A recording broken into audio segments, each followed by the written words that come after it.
Silent. Ready. 5 second.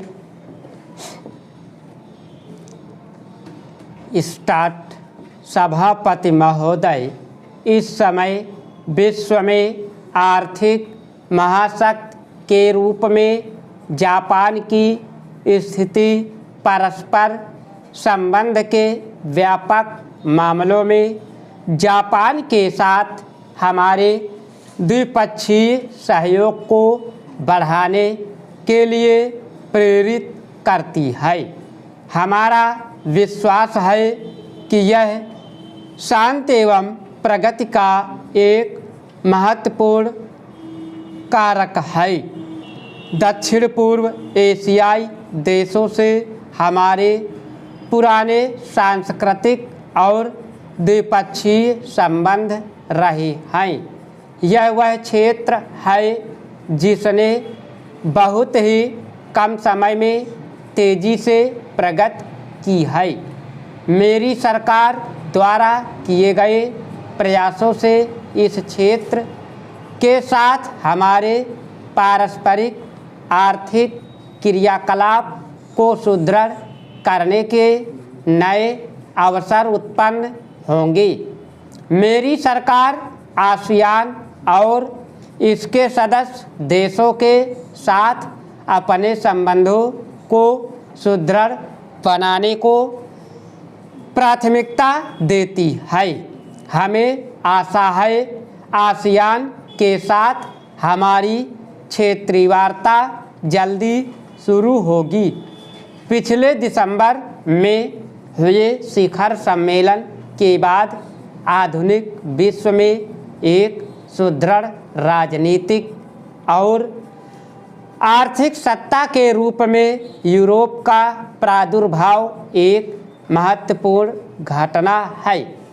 यूरोपीय समुदाय व्यापार में हमारा मुख्य भागीदार और निवेश का एक महत्वपूर्ण स्रोत है और हम अपना सहयोग और अधिक बढ़ाने तथा सुदृढ़ करने के इच्छुक हैं।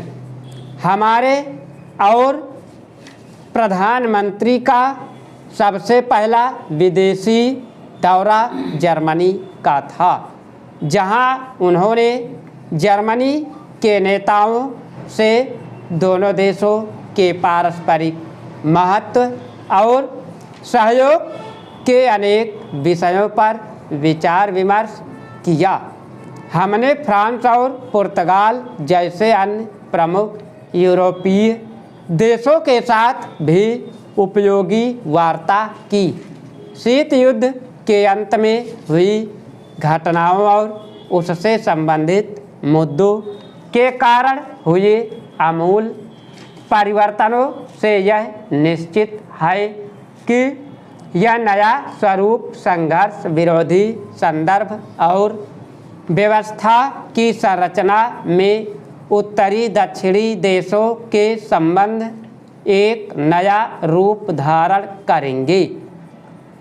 विश्व के विकासशील देशों को अपने आप को विकास की इस नई गति के अनुकूल बनाना होगा, जिसका उद्देश्य संपूर्ण विश्व में समान समृद्धि प्राप्त करना होगा।